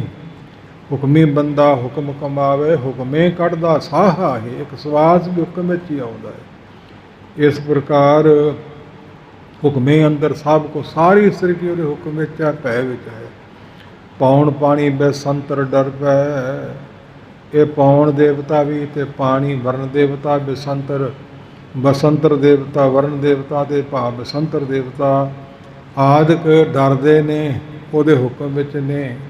ਇੰਦਰ ਦਰਬਾਰਾ ਡਰ ਪਏ, ਇੰਦਰ ਵਿਚਾਰਾ 33 ਲੱਖ ਕਰੋੜ ਦੇਵਤਿਆਂ ਦਾ ਭਾਵ ਮੁਖੀ, ਸਵਰਗਾਂ ਦਾ ਰਾਜਾ ਇੰਦਰ ਦੇਵਤਾ ਉਹ ਵੀ ਡਰਦਾ ਹੈ, ਉਹ ਵੀ ਉਹਦੇ ਭੈ ਵਿੱਚ ਹੈ। ਉਹਦੇ ਭੈ ਵਿੱਚ ਕਾਲ ਵੀ ਹੈ, ਜਿੱਥੇ ਭੇਜੇ ਉੱਥੇ ਜਾਂਦਾ, ਦੂਜੇ ਥਾਂ ਨਹੀਂ ਜਾਂਦਾ। ਗੁਰੂ ਨਾਨਕ ਪਾਤਸ਼ਾਹ ਕਲਯੁਗ ਨੂੰ ਵਰਜਿਆ ਸੀ ਕਿ ਸਾਰੀ ਥਾਈਂ ਤੇਰਾ ਬੜਾ ਜ਼ੋਰ ਰਹਿਣਾ, ਵੀ ਜਿੱਥੇ ਸਤ ਸੰਗਤ ਹੁੰਦੀ ਹੋਵੇ ਉੱਥੇ ਨਾ ਜਾਵੀਂ। ਸੰਗਤਾਂ ਦੇ ਜੋੜਿਆਂ ਤੱਕ ਰਹੀਂ। ਬੜੇ ਇਲਾਜ ਦਿੱਤੇ ਸੀ, ਨਹੀਂ ਸੀ ਪ੍ਰਵਾਹ ਕੀਤੀ ਤੇ ਫਿਰ ਰੋਣ ਲੱਗ ਗਿਆ। ਕਿਉਂ ਰੋਣਾ? ਇਹ ਸਾਰਿਆਂ ਥਾਵਾਂ ਤੋਂ ਮੈਨੂੰ ਵਰਜ ਦਿੱਤਾ, ਸੰਗਤ 'ਚੋਂ ਵੀ ਰੋਕ ਦਿੱਤਾ ਹੈ। ਕਹਿੰਦੇ ਜਦੋਂ ਪ੍ਰਸ਼ਾਦ ਵਰਤੂ ਉਦੋਂ ਅੱਗੇ ਹੋ ਕੇ ਲੈ ਲਈ। ਇਸ ਪ੍ਰਕਾਰ ਹਰੇਕ ਭੈ ਵਿੱਚ ਹੈ, ਹਰੇਕ ਡਰ ਵਿੱਚ ਹੈ। ਇੱਕ ਸਵਾਸ ਵੀ ਉਹਦੇ ਹੁਕਮ ਵਿੱਚ ਹੈ। ਪੌਣ ਪਾਣੀ ਬਸੰਤਰ ਡਰ ਪੈ ਇੰਦਰ ਵਿਚਾਰਾ, ਕੀ ਬਲ ਉਹਦੇ ਵਿੱਚ। ਜਿਹੜੇ ਆਪ ਡਰਦੇ ਨੇ, ਥਰ ਕੰਬਦੇ ਨੇ, ਅਸੀਂ ਉਹਨਾਂ ਮਗਰ ਲੱਗਾਂਗੇ ਸਾਡਾ ਡਰ ਦੂਰ ਕਰ ਦੇਣਗੇ। ਇਹ ਪੰਕਤੀ ਯਾਦ ਰੱਖਣੀ ਹੈ। ਏਕਾ ਨਿਰਭਉ ਬਾਤ ਸੁਣੀ, ਇੱਕੋ ਬਾਤ ਨਿਰਭਉ ਹੈ। ਨਿਰਭਉ ਜਪੇ ਸਗਲ ਭਉ ਮਿਟੇ। ਤੇ ਉਹਨੂੰ ਸੋ ਸੁਖੀਆ ਸੋ ਸਦਾ ਸੁਹੇਲਾ, ਸਦਾ ਸੁਹੇਲਾ ਸੁਖੀ ਐਸ ਲੋਕ ਵਿੱਚ ਵੀ ਤੇ ਪਰਲੋਕ ਵਿੱਚ ਵੀ। ਤਾਂ ਹੀ ਤੇ ਵੰਗਾਰ ਕੇ ਭਗਤ ਜੀ ਨੇ ਕਹਿ ਦਿੱਤਾ, ਮੈਂ ਨਾ ਮਰੂੰ ਮਰਬੋ ਸੰਸਾਰਾ। ਤੂੰ ਕਿਉਂ ਨਹੀਂ ਮਰੇਗਾ? ਸੰਸਾਰ ਦੇ ਲੋਕ ਕਿਉਂ ਮਰਨਗੇ? ਅਬੁ ਮਹਿ ਮਿਲਿਓ ਹੈ ਜੀ ਆਵਣਹਾਰਾ। ਜਿੰਨੇ ਆਪ ਜਿਉਂਦੇ ਰਹਿਣਾ, ਮਰਨਾ ਨਹੀਂ, ਮੈਂ ਉਹਦੇ ਨਾਲ ਭੇਦ ਹੋ ਗਿਆ, ਇੱਕ ਮਿਕ ਹੋ ਗਿਆ। ਉਹਨੇ ਵੀ ਨਹੀਂ ਮਰਨਾ ਤੇ ਮੈਂ ਵੀ ਨਹੀਂ ਮਰਨਾ। ਤੇ ਜੇ ਤੁਸੀਂ ਨਿਰਭਉ ਨੂੰ ਜਪੋਗੇ, ਉਹਦੇ ਭਾਵ ਚੇਤੇ ਕਰੋਗੇ, ਉਹਨੂੰ ਵੀ ਡਰ ਨਹੀਂ, ਫਿਰ ਤੁਹਾਨੂੰ ਵੀ ਡਰ ਨਹੀਂ। ਜਿਹੜਾ ਆਪ ਡਰਦਾ ਤੁਹਾਡਾ ਡਰ ਦੂਰ ਨਹੀਂ ਕਰ ਸਕਦਾ। ਜੋੜ ਬੰਦੋ ਆਪ ਸੋ ਤਰਾਏ ਕਿਨ ਖੇ, ਤਾਰਨੜੋ ਕੀ ਤਾਰ, ਨਾਨਕ ਪਿਰਸਿਓ ਰਤਿਆ। ਜੋ ਗੁਰ ਮਿਲ ਗਾਏ ਗੁਣੀ, ਗੁਰੂ ਨਾਲ ਮਿਲ ਕੇ ਗੁਰੂ ਦੇ ਗੁਣਾਂ ਨੂੰ ਗਾ ਕੇ ਗੁਰੂ ਗੁਰੂ ਜਪਦੇ ਆ, ਗੁਰੂ ਵਾਲੇ ਗੁਰੂ ਦਾ ਰੂਪ ਹੀ ਹੋ ਜਾਓ। ਤੂੰ ਤੂੰ ਕਰਤਾ ਤੂੰ ਹੁਆ, ਮੁਝ ਮੇ ਰਹਾ ਨਾ ਹੂੰ। ਜਬ ਆਪਾ ਪਰ ਕਾ ਮਿਟ ਗਿਆ, ਜਦ ਦੇਖੋ ਤਤ ਤੂੰ ਹਰ ਹਰ ਜਨ ਦੁਈ ਏਕ ਹੈ। ਬਿਬ ਚਾਰ ਕੁਛ ਨਾਹੀਂ, ਜਲ ਤੇ ਉਬ ਤਰੰਗ ਜੋ ਜਲ ਹੀ ਲਿਖੇ ਸਮਾਹੇ। ਜਿਨ੍ਹਾਂ ਨੇ ਵਿਸਰੇ ਨਾਮ ਸੇਕ ਨੇਹਿਆ, ਭੇਦ ਨਾ ਜਾਣੂ ਮੂਲ ਸਾਈਂ ਜਿਹਾ। ਸਾਈਂ ਮਾਲਕ ਨੂੰ ਜਪ ਜਪ ਕੇ ਉਹਦਾ ਰੂਪ ਹੀ ਹੋ ਜਾਂਦੇ ਆ। ਤੇ ਫਿਰ ਉਹਨੂੰ ਕੋਈ ਨਹੀਂ ਡਰਾਉਣ ਵਾਲਾ, ਮਾਰਨ ਵਾਲਾ, ਤੇ ਤੁਹਾਨੂੰ ਵੀ ਕੋਈ ਨਹੀਂ। ਨਹੀਂ ਬਚਿਆ ਜਾਣਾ ਰਹਾਉ, ਬੀਜਣ ਦਾ ਨਾਂ ਹੈ ਰਹਾਉ, ਰਹਿਣ ਦਾ ਨਾਂ ਹੈ ਰਾਰਾ ਰਾਮ ਰਮਿਆ ਹੋਇਆ ਹਾਹਾ। ਪ੍ਰਗਟ ਊੜਾ ਓਂਕਾਰ ਸਰੂਪ ਪਰਮੇਸ਼ਰ ਕਰਤਾ ਪੁਰਖ। ਸਾਰੀਆਂ ਪੰਕਤੀਆਂ ਕਾਲ ਨਿਰੰਕਾਰ ਨਾਲ ਜੋੜਦੀਆਂ ਨੇ। ਆਪਾਂ ਫੇਰ ਪਾਸੇ ਜੁੜੀ ਫਿਰਦੇ ਆ, ਉਹਦੇ ਬਣਾਇਆ ਮਗਰ ਜੋ ਲੱਗੇ ਫਿਰਦੇ ਆ। इस प्रकार हजूर कृपा कर रहे हैं। गुरु अर्जन साहब जी, देह धार अर देवा डरप है, सिर साधक डरम होया। जिन्हें भी देह शरीर धार कर लिया, बंदे ने शरीर धार कर लिया, पशु ने कर लिया, जानवर ने कर लिया, कीड़े मकौड़े ने कर लिया, 42 ਲੱਖ ਜੂਨ पानी 'ਚ ਰਹਿੰਦੀ ਹੈ, ਉਹ ਵੀ ਜੀਆਂ का आहार जी। ਦਿਨੇ ਰਾਤ ਜੀਆਂ ਨੂੰ ਜੀ ਖਾਈ ਜਾਂਦੀ ਹੈ, ਤੇ ਡਰ ਹੀ ਹੈ, ਫਿਰ ਉਹਨਾਂ ਨੂੰ ਮੌਤ ਦਾ ਡਰ ਹੀ ਹੈ। ਦੇਹ ਧਾਰ ਅਰ ਦੇਵਾ, ਦੇਵਤੇ ਵੀ ਡਰਦੇ ਨੇ। ਅਸੀਂ ਦੇਵਤਿਆਂ ਦੇ ਪੁਜਾਰੀ ਕਿੱਦਾਂ ਡਰ ਤੋਂ ਬਚ ਜਾਵਾਂਗੇ। ਸਿੱਧ ਸਾਧਕ ਡਰ ਮੋਇਆ, ਸਿੱਧ ਲੋਕ 84 ਮੁਖੀ ਤੇ ਹੋਰ ਬੇਅੰਤ ਸਾਧਨਾ ਦੇ ਸਾਧਨ ਵਾਲੇ। ਇੱਥੋਂ ਤੱਕ ਸੀ ਵਿਰਧੀਆਂ ਸਿੱਧੀਆਂ ਹਾਸਲ ਕਰਕੇ, ਲੋਕਾਂ ਨੂੰ ਵਿਖਾ ਕੇ ਅੰਗ ਪਤੰਗ ਵੱਖਰੇ ਕਰ ਲਏ, ਥੋੜ੍ਹੀ ਵਸਤੂ ਲੈ ਲਈ, ਬਹੁਤੇ ਨੂੰ ਵਰਤਾ ਲਈ, ਗੁਪਤ ਹੋ ਗਏ, ਪ੍ਰਗਟ ਹੋ ਗਏ ਤੇ ਮੱਥੇ ਟਿਕਾ ਲਏ। हजूर रे सिर जाको फुरी तब काहूँ स्यों क्या काज, तेरे कहने की गत क्या कहूँ, मैं बोलती ही बड़ लाज। रिधियाँ सिधियाँ विखाउण वालिया, तेरे नाल गल करदियां ही शर्म आउंदी है। रिध सिर सा मोह है, नाम न वसे मन आए। रिध सिध अवरा साध, दूजियां नूं स्वाद आउंदा रिद्धि सिद्धि दा। ਇਹ ਤੇ ਬਾਜੀਗਰ ਦੀ ਨਾਟਕ ਚੇਟਕ ਹੈ, ਤਮਾਸ਼ਾ ਹੈ। ਨਾਟਕ ਚੇਟਕ ਕੀ ਕੋ ਕਾਜਾ, ਪ੍ਰਭ ਲੋਕਨ ਕੇ ਆਵਤ ਲਾਜਾ। ਇਹ ਗੁਰੂ ਤੇਗ ਬਹਾਦਰ ਪਾਤਸ਼ਾਹ ਨੇ ਕਿਹਾ ਸੀ, ਲਾਜ ਆਉਂਦੀ ਹੈ, ਸ਼ਰਮ ਆਉਂਦੀ ਵਿਖਾਉਂਦੀ ਹੈ ਮੱਥੇ ਟਿਕਾਉਣ ਲਈ, ਮਾਇਆ ਲੈਣ ਲਈ ਚੜਾਵੇ ਇਕੱਠੇ ਕਰ ਲਈ, ਦੁਨੀਆ ਮਗਰ ਲਾਉਣ ਲਈ। 184 ਮਰ ਮਰ ਜਨਮੇ, ਫਿਰ ਜੋਨੀ ਜੋਇਆ। ਜੋਇਆ ਨਾਮ ਜੋਹਣ ਵੇਖਣ ਦਾ ਹੈ ਤੇ ਜੋਇਆ ਜਾਂਦਾ ਹੈ। ਜਿਵੇਂ ਬਲਦ ਬਣ ਕੇ ਹਲਾਂ ਅੱਗੇ ਜੋਇਆ ਜਾਂਦਾ ਹੈ, ਗਧੇ ਤੇ ਖੋਤੇ ਜੋਏ ਜਾਂਦੇ, ਊਠ ਜੋਏ ਜਾਂਦੇ ਹੈ, ਤੇ ਜੋਹਿਆ ਸਭ ਨੂੰ ਵੇਖ ਰਿਹਾ ਹੈ। 84 ਲੱਖ ਜੂਨ ਨੂੰ ਪੈਦਾ ਕਰਨ ਵਾਲਾ ਤੇ ਮਰੀ ਜਾਂਦੇ ਆ ਰੋਜ਼ ਦੇ ਰੋਜ਼, ਤੇ ਜੰਮੀ ਜਾਂਦੇ ਆ ਰੋਜ਼ ਦੇ ਰੋਜ਼, ਕੋਈ ਗਿਣਤੀ ਨਹੀਂ। ਜੰਮਣ ਮਰਨਾ ਹੁਕਮ ਹੈ, ਭਾਣੇ ਆਵੇ ਜਾਏ। ਉਹਦੇ ਹੁਕਮ ਵਿੱਚ ਹੀ ਜਨਮ ਲੈਂਦੇ ਆ, ਹੁਕਮ ਵਿੱਚ ਹੀ ਮਰਦੇ ਨੇ, ਭਾਣੇ ਵਿੱਚ ਹੀ ਆਉਂਦੇ ਨੇ, ਭਾਣੇ ਵਿੱਚ ਚਲੇ ਜਾਂਦੇ ਨੇ। ਕੋਈ ਉਹਦੇ ਭੈ ਤੋਂ ਰਹਿਤ ਨਹੀਂ, ਜੰਮਣ ਮਰਨ ਤੋਂ ਰਹਿਤ ਨਹੀਂ। ਸਾਰੀ ਸ੍ਰਿਸ਼ਟੀ, ਸਾਰੀਆਂ ਵਸਤੂਆਂ ਜਿੰਨੀਆਂ ਵੀ ਨੇ 84 ਲੱਖ ਜੂਨਾਂ ਦੇ ਵਿੱਚ ਜੁੱਤੇ ਹੋਏ ਨੇ, ਫਿਰ ਰਹੇ ਨੇ, ਚੱਕਰ ਕੱਢ ਰਹੇ ਨੇ। ਸਭ ਨੂੰ ਕਰਤਾ ਪੁਰਖ ਆਪ ਅਟਲ ਵੇਖ ਰਿਹਾ ਹੈ। ਕਿਵੇਂ ਸ੍ਰਿਸ਼ਟੀ ਸਾਜਣੀ ਹੈ, ਕਿਵੇਂ ਇਸ ਦੀ ਪਾਲਣਾ ਕਰਨੀ ਹੈ, ਕਦੋਂ ਇਸ ਦੀ ਲੈਤਾ ਕਰਨੀ, ਸ਼ਿੰਗਾਰ ਕਰਨਾ, ਅਤੇ ਫਿਰ ਨਵੀਆਂ ਸਾਜਣੀਆਂ ਹੈ। ਇਹ ਕਿੰਨੀ ਕੁ ਵਾਰਾਂ ਕੋਈ ਨਹੀਂ ਅੱਜ ਤੱਕ ਗਿਣ ਸਕਿਆ, ਅਤੇ ਨਾ ਗਾਂਹ ਗਿਣ ਸਕੇਗਾ। ਪਿਤਾ ਦੇ ਜਨਮ ਨੂੰ ਪੁੱਤਰ ਨਹੀਂ ਦੱਸ ਸਕਦਾ ਵੀ ਕਿਵੇਂ ਹੋਇਆ ਸੀ, ਪੁੱਤਰ ਦੇ ਜਨਮ ਨੂੰ ਪਿਤਾ ਦੱਸ ਸਕਦਾ ਹੈ। ਪਿਤਾ ਕਾ ਜਨਮ ਕੇ ਜਾਣੇ ਪੂਤ, ਸਗਲ ਪਰੋਈ ਆਪਣੇ ਸੂਤ। ਹੁਕਮ ਰੂਪੀ ਸੂਤ ਵਿੱਚ ਸਾਰੀ ਸ੍ਰਿਸ਼ਟੀ ਉਸਨੇ ਪਰੋਈ ਹੋਈ ਹੈ ਅਤੇ ਚੱਲ ਰਹੀ ਹੈ। ਇਸ ਪ੍ਰਕਾਰ ਰਾਜਸ ਸਾਤਕ ਤਾਮਸ ਡਰਪ ਹੈ, ਕਿਤੇ ਰੂਪ ਹੋ ਪਾਇਆ। ਧੰਨ ਗੁਰੂ ਅਰਜਨ ਸਾਹਿਬ ਸੱਚੇ ਪਾਤਸ਼ਾਹ ਸਾਰੀ ਸ੍ਰਿਸ਼ਟੀ ਤਿੰਨਾਂ ਗੁਣਾਂ 'ਚ ਪੈਦਾ ਕੀਤੀ ਹੈ, ਅਤੇ ਬੰਦਾ ਵੀ ਖਾਸ ਕਰਕੇ ਤਿੰਨਾਂ ਗੁਣਾਂ 'ਚ ਹੀ ਹੈ। ਤੂੰ ਲਖਣ ਲਾ ਲਓ। ਰਾਜਸ, ਰਾਜਸੀ ਸੁਭਾਅ, ਕੁਰਸੀ ਦੀ ਅਤੇ ਡਿਗਰੀ ਦੀ ਭੁੱਖ। ਮੈਨੂੰ ਆਹ ਚੌਧਰ ਮਿਲ ਜਾਏ, ਮੈਨੂੰ ਆਹ ਵਡਿਆਈ ਮਿਲ ਜਾਏ, ਮੈਂ ਜਥੇਦਾਰ ਬਣ ਜਾਵਾਂ, ਮੈਂ MLA ਬਣ ਜਾਵਾਂ, ਮੈਂ ਮੰਤਰੀ ਬਣ ਜਾਵਾਂ, ਪ੍ਰਧਾਨ ਮੰਤਰੀ ਬਣ ਜਾਵਾਂ, ਮੁੱਖ ਮੰਤਰੀ ਬਣ ਜਾਵਾਂ, ਆਦਿਕ ਮੈਂ ਰਾਸ਼ਟਰਪਤੀ ਬਣ ਜਾਵਾਂ। ਗਾਂਹ ਤੋਂ ਗਾਂਹ ਕਿੱਲ ਕਿੱਲ ਮਰੀ ਜਾਣਾ ਹੈ। ਇੰਨੇ ਇੰਨੇ ਪਾਪ, ਇੰਨੇ ਇੰਨੇ ਜ਼ੁਲਮ ਰਾਜ ਦੇ ਭੁੱਖੇ, ਕੁਰਸੀ ਦੇ ਭੁੱਖੇ, ਚੌਧਰ ਦੇ ਭੁੱਖੇ ਕਰਦੇ ਨੇ। ਤਾਂ ਸਿਆਣਿਆਂ ਨੇ ਕਿਹਾ ਕਿ ਤਪੋਂ ਰਾਜ ਰਾਜੋ ਨਰਕ। ਗਾਈਆਂ ਦੇ ਸਿਰ ਵੱਢ ਵੱਢ ਕੇ ਮੰਦਰਾਂ 'ਚ ਸੁੱਟ ਦੋ, ਲੜਾਉਣਾ ਜੋ ਹੋਇਆ, ਅਤੇ ਸੂਰਾਂ ਦੇ ਸਿਰ ਵੱਢ ਕੇ ਮਸੀਤਾਂ 'ਚ ਸੁੱਟ ਦੋ, ਮੁਸਲਮਾਨਾਂ ਨੂੰ ਭੜਕਾਉਣਾ ਜੋ ਹੋਇਆ। ਅਤੇ ਸਾਹਿਬ ਗੁਰੂ ਗ੍ਰੰਥ ਸਾਹਿਬ ਸਾਰੀ ਸ੍ਰਿਸ਼ਟੀ ਦਾ, ਸਾਰਿਆਂ ਦਾ ਸਾਂਝਾ, ਜਿਹਨੇ ਬੇਅਦਬੀ ਕਰ ਲਈ ਦੁਨੀਆ ਦੇ ਸਾਰੇ ਗ੍ਰੰਥਾਂ ਦੀ ਕਰ ਲਈ, ਮੱਥਾ ਟੇਕ ਲਿਆ, ਸਾਰੇ ਗ੍ਰੰਥਾਂ ਨੂੰ ਟੇਕਿਆ, ਜਿਸ ਵਿਚਾਰੇ ਵੇਦ, 6 ਸ਼ਾਸਤਰ, 18 ਪੁਰਾਣ, 27 ਸਿਮਰਤੀਆਂ, ਸਾਂਝਾ ਸਾਹਿਬ ਬਾਪ ਹਮਾਰਾ। ਅੰਧ ਵਿਸ਼ਵਾਸੀ ਅੰਨਿਆਂ ਨੂੰ ਗਿਆਨ ਨਹੀਂ ਅਤੇ ਬੇਅਦਬੀ ਕਰ ਲਈ। ਇਹ ਸਾਰੇ ਗ੍ਰੰਥਾਂ ਦੀ ਹੋ ਗਈ, ਸਾਰੀਆਂ ਮੱਤਾਂ ਦੀ ਹੋ ਗਈ। ਇਸ ਪ੍ਰਕਾਰ ਦੇ ਸਿਰ ਕਿੱਥੇ ਦੇਣਗੇ, ਬਚਣਗੇ ਕਿਵੇਂ?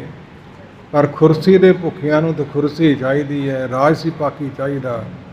ਉਹ ਰਾਜਸੀ ਪਾਪੋ ਤਪੀ ਲੋਕ ਨੇ, सातक डर पै शांत की सुभा दे, सतो गुण सुभा दे, सच्चा बोलना मिठा बोलना परोपकारी करनी। वो सतोगुणी सुभाव वाले चंगे होंगे आ। तामस डर पै तामसी सुभाव वाले, तमोगुणी सुभाव वाले बड़ा गुस्सा आउंदा, बड़ा क्रोधी है, वो चंगा नहीं। उस पास दुवास न पिटियै संतर, क्रोध चंडाल कल मूल क्रोधं, कदंच करना न उपरजते, विख्यंत जीवं वस्यं करोत, नृत्यं करोत जथा मरकट अनक सासं, तड़ंत जमदूते तब संगे अदम नरे। अदम नाम नीच दा है ते मरकट नाम बांदर दा है। क्रोध दे वस हो के बांदर की तरह नचदा है। पहलों तो बजुर्गों को उठ नहीं सी हुंदा, बाहों फड़ के ठाड़ी दा, तो फिर फड़िया नहीं रहिंदा, मार देने सारे। एक क्रोध का भावबल है। सो राजसी लोग भी डर विच ने, तामसी लोग भी डर ने। राजसी लोग बंदियां तो बंदे ही आउंदे, उन्ने ही पुन्न उन्ने ही पाप। ते सांतकी लोग देवपुरी तो देवतापुरी चों चंगे सुभाव वाले आउंदे ने, ते तामसी लोग तमोगुणी सुभाव दे मेरे वर्गे क्रोधी विषय विकारां ग्रसे हुए टेढ़ियां जोनां चों आउंदे ने। ये आप निर्णय कर लो सारे, ते तिन्ने गुण हर बंदे च है। एक मुखी है तो दूजे ਉਹਦੇ अधीन है। किसी का राजसी मुखी है तो किसी का सातकी मुखी है तो किसी का तमोगुणी मुखी है। सारे डर विच ने। केते रूप ਉਹ ਪਾਇਆ, जिन्ने रूप परमेश्वर ने पैदा किए ਉਹ ਪਾਇਆ ना पैदा करता है। रूप पैदा बनाने वाला, सुंदर स्वरूप बनाने वाला, पर परमेश्वर के नाम तो बिना छुटकारा नहीं। अत सुंदर कुलीन चतुर मुखग्यानी धनवंत, नृत कहिए नानका जे प्रीत नहीं भगवंत। कलगीधर पिता आनंदपुर साहिब की धरती ते विराजमान सन, ते आवाज मारी जल लियाओ। नेड़े कोई नहीं सी, एक शाहूकार का बच्चा सी, नौजवान, बड़े सुंदर वस्त्र, गल गहने, गलों च कन्नां च गहने पाए, बड़े सुंदर स्वरूप, चढ़दी जवानी। वो महाराज साहब वास्ते जल का कटोरा लियाया। ਉਹਦਾ चेहरा मोहरा हथ वेख के, ਹੁਣ ਕੰਮ ਕਰਨ ਵਾਲਿਆਂ ਦੇ ਪੈਰਾਂ 'ਚ ਵਿਆਈਆਂ ਪਾਟੀਆਂ ਹੁੰਦੀਆਂ, ਹੱਥਾਂ 'ਚ ਪੁੜੇ ਪਏ ਹੁੰਦੇ ਹੈ। ਜਿਹੜਾ ਇਸ ਤਰ੍ਹਾਂ ਦਾ ਹੋਵੇ ਜਿਹਨੇ ਭੁੰਜੇ ਪੈਰ ਹੀ ਨਹੀਂ ਕਦੇ ਲਾਉਣਾ, ਹੱਥਾਂ ਪੈਰਾਂ ਤੋਂ ਪਛਾਣਿਆ ਜਾਂਦਾ ਹੈ। ਪੁੱਛਿਆ ਕਾਕਾ ਤੂੰ ਕਿਹਦਾ ਪੁੱਤਰ ਹੈ ਜੀ? ਅਮਕੇ ਸੇਠ ਦਾ। ਕੀ ਕਰਦਾ ਹੁੰਦਾ ਜੀ? ਕੁਛ ਵੀ ਨਹੀਂ, ਮੈਨੂੰ ਤਾਂ ਸਾਰੀ ਮੇਰੀ ਕਿਰਿਆ ਨੌਕਰੀ ਕਰਵਾਉਂਦੇ ਆ, ਪਹਿਲਾ ਦੇਣੇ ਆਪ ਜੀ ਨੂੰ ਪਾਣੀ ਲਿਆ ਕੇ ਦੇਣ ਦਾ। ਤੇ ਮਹਾਰਾਜ ਸਾਹਿਬ ਨੇ ਪਾਣੀ ਡੋਲ ਦਿੱਤਾ ਸੀ, ਨਹੀਂ ਸੀ ਪੀਤਾ। ਕਹਿੰਦੇ ਜੀ ਕਾਰਨ ਕੀ? ਤੁਸੀਂ ਮੰਗਿਆ ਸੀ, ਉਹਨੇ ਛਕਿਆ ਕਿਉਂ ਨਹੀਂ? ਕਹਿੰਦੇ ਵੀ ਮੁਰਦੇ ਨਾਲ ਸੁਹਾਗ ਕੇ ਕੋਈ ਸਰੀ ਚੀਜ਼ ਵਸਤੂ ਛਕੀ ਨਹੀਂ ਜਾਂਦੀ, ਮੁਰਦਾ ਸਦਾ ਹੀ ਅਪਵਿੱਤਰ ਹੈ। ਤੇ ਫਿਰ ਮਹਾਰਾਜ ਸਾਹਿਬ ਮੈਂ ਤਾਂ ਜਿਉਂਦਾ ਜਾਗਦਾ, ਤੁਸੀਂ ਮੁਰਦਾ ਕਹਿੰਦੇ ਹੋ। ਕਹਿੰਦੇ ਜਿਹਦੇ ਕੋਲ ਜਿਉਂਦੇ ਰਹਿਣ ਵਾਲੇ ਪਰਮੇਸ਼ਰ ਦਾ ਨਾਮ ਨਹੀਂ, ਸੇਵਾ ਨਾਲ ਹੱਥ ਸਫਲੇ ਨਹੀਂ, ਉਹ ਮੁਰਦਾ ਹੀ ਹੈ। ਮਹਾਰਾਜ ਸਾਹਿਬ ਬੈਠੇ ਸੀ, ਕੀਰਤਨ ਕੀਤਾ, ਮਰਦਾਨੇ ਰਬਾਬ ਚਲਾਈ, ਵਗਾਈ ਵਜਾਈ, ਤੇ ਕੀਰਤਨ ਫਿਰ ਅੱਖਾਂ ਖੋਲੀਆਂ ਤੇ ਕੀ ਵੇਖ ਰਿਹਾ ਮਰਦਾਨਾ? ਇੱਕ ਮੁਰਦਾ ਪਿਆ ਹੋਇਆ ਹੈ। ਬਘਿਆੜ ਜਾਨਵਰ, ਉਹਦਾ ਖੁਰਾਕ ਹੀ ਮਾਸ ਹੈ, ਤੇ ਮੁਰਦਾ ਪਿਆ ਹੋਇਆ ਸੀ, ਉਹਦੇ ਕੋਲ ਗਿਆ। ਉਹਨੇ ਉਸ ਦਾ ਪੈਰ ਸੁੰਘੇ, ਹੱਥ ਸੁੰਘੇ, ਸਿਰ ਸੁੰਘਿਆ, ਛਾਤੀ ਸੁੰਘੀ, ਤੇ ਢਿੱਡੋਂ ਭੁੱਖਾ ਵੀ ਸੀ, ਦਿਸ ਪੈਂਦਾ ਹੈ, ਪਰ ਉਹਨੇ ਉਹ ਮੁਰਦਾ ਖਾਧਾ ਨਹੀਂ, ਪਰਾਂ ਚਲੇ ਗਿਆ। ਮਰਦਾਨੇ ਪੁੱਛਿਆ ਮਹਾਰਾਜ ਸਾਹਿਬ ਕਾਰਨ ਕੀ ਹੈ? ਇਹ ਤਾਮਸੀ ਜੀਵ ਸੀ, ਮਾਸ ਇਹਦੀ ਖੁਰਾਕ ਸੀ, ਇਹਨੇ ਖਾਧਾ ਨਹੀਂ। ਮਰਦਾਨਿਆਂ ਨੇ ਗੁਰਬਾਣੀ ਦਾ ਸ਼ਬਦ ਸੁਣ ਲਿਆ, ਕੀਰਤਨ ਸੁਣ ਲਿਆ, ਇਹਦੀ ਆਤਮਾ ਨੂੰ ਗਿਆਨ ਹੋ ਗਿਆ ਵੀ ਇਹ ਮਰਨ ਵਾਲਾ ਜਿਹੜਾ ਜੀਵ ਸੀ, ਨਾ ਇਹਨੇ ਕਦੇ ਕਦਮ ਸਫਲੇ ਬਣਾਏ ਨੇ ਗੁਰੂ ਚਰਨਾਂ 'ਚ ਆਉਣ ਲਈ, ਤੁਰ ਕੇ ਆਉਣ ਲਈ, ਨਾ ਇਹਨੇ ਸੇਵਾ ਕਰਕੇ ਹੱਥ ਸਫਲੇ ਕੀਤੇ, ਨਾ ਸੀਸ ਹੀ ਇਹਦਾ ਸਫਲਾ ਹੈ, ਤੇ ਨਾ ਇਹਦੇ ਹਿਰਦੇ 'ਚ ਕਦੇ ਨਾਮ ਹੀ ਸੀ। ਇਹਨੂੰ ਖਾ ਕੇ ਮੈਂ ਅਧੋਗਤੀ ਨੂੰ ਜਾਣਾ ਤੇ ਭੁੱਖਾ ਮਰਨਾ ਹੀ ਮੈਨੂੰ ਚੰਗਾ ਹੈ। ਉਹਨੂੰ ਗਿਆਨ ਹੋ ਗਿਆ ਸੀ। ਅਸੀਂ ਰੋਜ਼ ਪੜ੍ਹਦੇ ਹਾਂ ਤੇ ਰੋਜ਼ ਸੁਣਦੇ ਹਾਂ, ਉਮਰਾਂ ਹੀ ਲਗਾ ਦਿੰਦੇ ਹਾਂ, ਸਾਨੂੰ ਗਿਆਨ ਹੁੰਦਾ ਹੀ ਨਹੀਂ, ਕਦੋਂ ਹੋਵੇਗਾ? ਗੁਰੂ ਸਾਹਿਬ ਤੁਸੀਂ ਕਿਰਪਾ ਕਰੋ, ਬੁਰੇ ਹਾਂ ਭਲੇ ਹਾਂ ਤੇਰੇ ਹਾਂ। ਕਿੰਨੇ ਕੁ ਰੂਪ, ਕਿੰਨਿਆਂ ਸਰੀਰਾਂ 'ਚ ਕਿੰਨੀ ਤਰ੍ਹਾਂ ਦੇ ਤੁਸੀਂ ਉਪਾਏ ਪੈਦਾ ਕੀਤੇ। ਹੋਰ ਕੋਈ ਬਚਿਆ? ਛਲ ਬਪਰੀ ਕੌਲਾ ਡਰ ਪੈ ਧਰਮ ਰਾਇਆ। ਛਾਲ ਕਰਨ ਵਾਲੀ, ਧੋਖਾ ਦੇਣ ਵਾਲੀ, ਪਰਾਈ ਹੋਣ ਵਾਲੀ, ਅਨਿਸਰਵਾਦੀ, ਨਖਸਮੀ ਕਦੇ ਵੀ ਨਹੀਂ। ਕੌਣ? ਬੱਪਰੀ ਵਿਚਾਰੀ ਮਾਇਆ। ਸੋ ਇਹ ਜਦੋਂ ਖਸਮ ਮਰੇ ਤੋਂ ਨਾਰ ਨਾ ਰੋਵੇ, ਉਸ ਰਖਵਾਰੋ ਔਰੋ ਹੋਵੇ। ਜਦੋਂ ਮਰ ਜਾਂਦੀ ਝੜ ਦੂਜੇ ਖਸਮ ਮਰ ਜਾਂਦੇ ਇਹਦੇ, ਸਗੋਂ ਲੜਦੇ ਮੈਨੂੰ ਮਿਲ ਜਾਏ, ਮੈਨੂੰ ਮਿਲ ਜਾਏ। ਇਹ ਬੱਪਰੀ ਵਿਚਾਰੀ ਲక్ష్ਮੀ ਮਾਇਆ, ਲక్ష్ਮੀ ਭਾਉ ਕਰੇ ਨਾ ਸਾਕੇ ਜਾਏ। ਇਹ ਵੀ ਡਰਦੀ ਹੈ ਆਪਣੇ ਮਾਲਕ ਪਰਮੇਸ਼ਰ ਪਾਸੋਂ। ਲక్ష్ਮੀ ਬੱਪਰੀ ਇਹ ਵੀ ਡਰਦੀ ਹੈ ਕੌਲਾ। ਸੋ ਇਹ ਡਰਦੀ ਹੈ, ਇਹਨੂੰ ਵੀ ਭੈ ਹੈ ਮਾਲਕ ਦਾ। ਡਰ ਪੇ ਅਤ ਧਰਮ ਰਾਇਆ। ਧਰਮ ਰਾਜੇ ਦਾ ਹੁਕਮ ਹੈ ਜੀਵਾਂ ਦੀ ਕਾਰ ਵਿਹਾਰ। ਵਿਚਾਰ ਨਹੀਂ ਕਿਸੇ ਨੂੰ ਨਰਕਾਂ 'ਚ ਭੇਜਣਾ, ਕਿਸੇ ਨੂੰ 84 'ਚ ਭੇਜਣਾ, ਕਿਸੇ ਨੇ ਸਵਰਗਾਂ 'ਚ ਜਾਣਾ। ਇਹ ਪਰਮੇਸ਼ਰ ਦੇ ਪਿਆਰਿਆਂ ਨੂੰ ਲੋੜ ਹੀ ਨਹੀਂ ਪੈਂਦੀ ਧਰਮ ਰਾਜ ਦੀ। ਸਗੋਂ ਕਹਿ ਦਿੰਦੇ ਨੇ ਤੇਰੇ ਧਰਮ ਧਰਮ ਰਾਜ ਕੀ ਕਰਾਂ ਠਗੌਰ, ਉਸ ਕੀ ਜਗ੍ਹਾ ਬਹਾਵਾਂ ਔਰ। ਬਦਲ ਸਕਦੇ ਨੇ ਜੈ ਸਾਧੂ ਗੋਬਿੰਦ ਭਜਨ, ਕੀਰਤਨ ਨਾਨਕ ਨੀਤ। ਨਾ ਹੋ ਨਾ ਤੂੰ ਨਹਿ ਛੁੱਟੇ, ਨਿਕਲ ਨਾ ਜਾਈਓ ਦੂਤ। ਇਹ ਵੀ ਡਰਦੇ ਨੇ। ਸਗਲ ਸਮੱਗਰੀ ਡਰੇ ਵਿਆਪੀ, ਬਿਨ ਡਰ ਕਰਨੇ ਹਾਰਾ। ਸਾਰੀ ਸਮੱਗਰੀ ਕੁੱਲ ਦੁਨੀਆ ਦੀ ਹਰ ਵਸਤੂ ਰੱਬ 'ਚ ਬੇਨਤੀ ਕਰ ਦਿੱਤੀ ਹੈ, ਡਰੇ ਵਿਆਪੀ। ਡਰਦੀ ਹੈ, ਥਰ ਥਰ ਕੰਬਦੀ ਹੈ। ਵੱਖਰੀਆਂ ਵੱਖਰੀਆਂ ਪਰਲੋ ਦੱਸ ਦਿੱਤੀਆਂ ਤੁਹਾਨੂੰ, ਹਵਾ ਦੱਸ ਦਿੱਤੀਆਂ, ਵੱਖਰੀਆਂ ਵੱਖਰੀਆਂ ਅਗਨੀਆਂ ਦੱਸ ਦਿੱਤੀਆਂ ਗੁਰੂ ਸਾਹਿਬਾਨ ਨੂੰ ਲਿਖ ਕੇ ਇਸ਼ਾਰਾ ਕਰਕੇ। ਬਿਨ ਡਰ ਕਰਨੇ ਹਾਰਾ, ਡਰ ਤੋਂ ਰਹਿਤ ਕਰਨ ਵਾਲਾ। ਸੋ ਉਹ ਨਿਰਭਉ ਹੈ, ਉਸ ਨਾਲ ਜੁੜ ਜਾਈਏ, ਉਹਨੂੰ ਜਪੀਏ।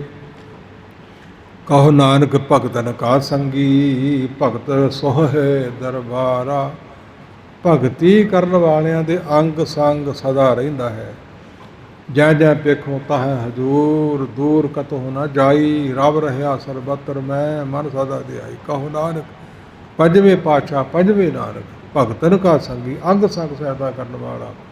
ਫਿਰ ਸੰਤ ਕੀ ਗੈਲ ਨਾ ਛੋਡੀਐ, ਮਾਰਗ ਲਾਗਾ ਜਾਓ। ਪੇਖਤ ਹੀ ਪਨੀਤ ਹੋਏ, ਭੇਡ ਜਪੀਏ ਨਾਓ। ਸੋਹ ਹੈ ਸੋਭ ਨੀਕ, ਭਗਤ ਐਸ ਦਰਬਾਰ। ਗੁਰੂ ਕੇ ਦਰਬਾਰ, ਲੋਕ ਦਰਬਾਰ ਅਤੇ ਪ੍ਰਲੋਕ ਦੇ ਦਰਬਾਰ ਵਿੱਚ ਸੋਭਾ ਪਾਉਣ ਵਾਲੇ, ਜਿਨ੍ਹਾਂ ਨੂੰ ਕਦੇ ਵੀ ਦੁਰਕਾਰ ਨਹੀਂ, ਕਿਤੇ ਨਾ ਨਹੀਂ। ਗੁਰਮੁਖ ਆਵੇ ਜਾਏ ਨਿਸ਼ੰਗ, ਸੰਗ ਤੋਂ ਬਿਨਾਂ ਰੇਰੇ ਦਰਗੇ ਕਹੇ ਨਾ ਕਹੂ। ਆਓ ਬੈਠਾ ਦਰ ਸਭ ਦਿਓ। ਉਹ ਪਰਮੇਸ਼ਰ ਨਿਰੰਕਾਰ ਨੂੰ, ਨਿਰਭਉ ਨੂੰ ਜਪ ਕਰਕੇ ਉਹਦੇ ਵਿੱਚ ਭੇਦ ਹੋ ਕੇ ਤੋਂ ਭੈ ਤੋਂ ਰਹਿਤ ਹੋ ਜਾਂਦੇ ਨੇ। ਉਹ ਕਹਿ ਦਿੰਦੇ ਮਰਨੇ ਕੀ ਚਿੰਤਾ ਨਹੀਂ, ਜੀਵਨ ਕੀ ਨਹੀਂ ਆਸ। ਤੂੰ ਸਰਬ ਜੀਆਂ ਪ੍ਰਤਪਾਲ ਹੀ, ਲੇਖੇ ਸਾਸ ਵਿਰਾਸ। ਅੱਜ ਦਾ ਲੜੀਵਾਰ ਰੱਬ ਬਾਣੀ ਗੁਰੂ ਅਰਜਨ ਸਾਹਿਬ ਦੀ ਰਚਨਾ ਤੋਂ ਆਪਾਂ ਨੂੰ ਪ੍ਰਾਪਤ ਹੋਈ ਹੈ। ਕੀ ਸਿੱਖਿਆ ਮਿਲੀ ਹੈ ਕਿ ਮੂਲ ਮੰਤਰ ਗੁਰ ਮੰਤਰ ਕਾਲ ਨਿਰੰਕਾਰ ਨਾਲ ਜੁੜੋ, ਜਿਹੜਾ ਸਰਬ ਵਿਆਪੀ ਹੈ। ਅਤੇ ਫਿਰ ਤੁਸੀਂ ਜੰਮਣ ਮਰਨ ਦੇ ਜਮਾਂ ਦੇ ਭੈ ਤੋਂ, 84 ਲੱਖ ਜੂਨਾਂ ਦੇ ਭੈ ਤੋਂ, ਅੱਗ 'ਚ ਸੜਨ ਦੇ ਭੈ ਤੋਂ, ਪਾਣੀ ਦੇ ਡਰਨ ਦੇ ਭੈ ਤੋਂ, ਹਵਾ 'ਚ ਉੱਡਣ ਦੇ ਭੈ ਤੋਂ, ਭੂਤ ਪ੍ਰੇਤ ਬਣਨ ਦੇ ਭੈ ਤੋਂ ਰਹਿਤ ਹੋ ਜਾਓਗੇ। ਇਹ ਸਿੱਖਿਆ ਮਿਲੀ ਅੱਜ ਦੇ ਸ਼ਬਦ ਵਿੱਚ। ਸਤਿਗੁਰੂ ਕਿਰਪਾ ਕਰਨ, ਪੜ੍ਹਿਆ ਸੁਣਿਆ ਥਾਏ ਪਾਉਣ। ਗੁਰੂ ਕਾ ਸ਼ੁਭ ਉਪਦੇਸ਼ ਸਾਡੇ ਕਹਿਣ ਸੁਣਨ ਵਾਲਿਆਂ ਦੇ ਹਿਰਦੇ 'ਚ ਵਸ ਜਾਵੇ। ਕਿਤਨਾ ਬਸੇ ਜੇ ਰਸਨਾ ਤੋਂ ਕਹਾਂਗੇ ਤੇ ਬਸੂ ਨਾ। ਤੇ ਕਹੋ ਸਾਰੇ ਸਤਨਾਮ ਵਾਹਿਗੁਰੂ, ਸਤਨਾਮ ਵਾਹਿਗੁਰੂ, ਸਤਨਾਮ ਵਾਹਿਗੁਰੂ, ਸਤਨਾਮ ਵਾਹਿਗੁਰੂ। ਸਤਨਾਮ ਵਾਹਿਗੁਰੂ, ਸਤਨਾਮ ਵਾਹਿਗੁਰੂ। ਸਤਨਾਮ ਵਾਹਿਗੁਰੂ, ਸਤਨਾਮ ਵਾਹਿਗੁਰੂ।